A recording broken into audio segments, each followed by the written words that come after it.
In today's video, I'm going to teach you how to darken watermarks in Microsoft Word.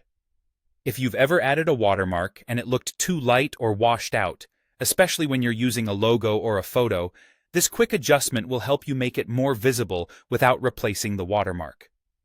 This method applies when your watermark is an image and you set it up using the Custom Watermark option on the Design tab.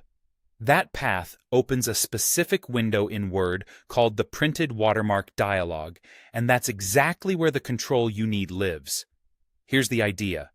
Word has a setting called Washout that automatically fades an image watermark so it doesn't overpower your text. That's great for subtle branding, but if the watermark is too faint, you can simply turn that washout off. You'll do this in the same place where you originally added the image watermark.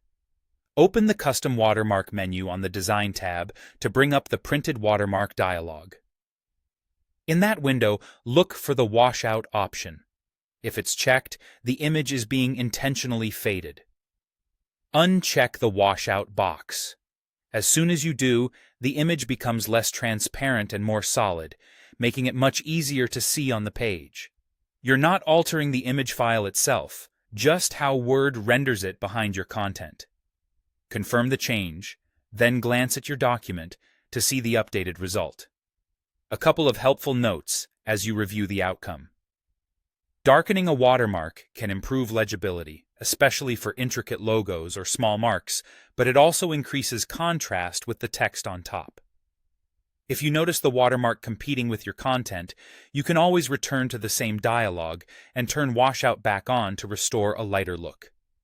The control is non-destructive and reversible, so feel free to fine-tune.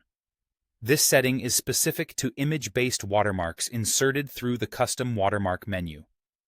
If you're using a text watermark, you won't see an image washout option, because text watermarks are handled differently. Also, names of tabs and dialogues can vary slightly depending on your version of Word, but the Printed Watermark dialog and its washout checkbox are the key items to look for. Once you're happy with how the watermark looks on screen, continue working as usual and save your document so the change is preserved. That's all it takes to darken an image watermark in Word. Quick, clear, and effective.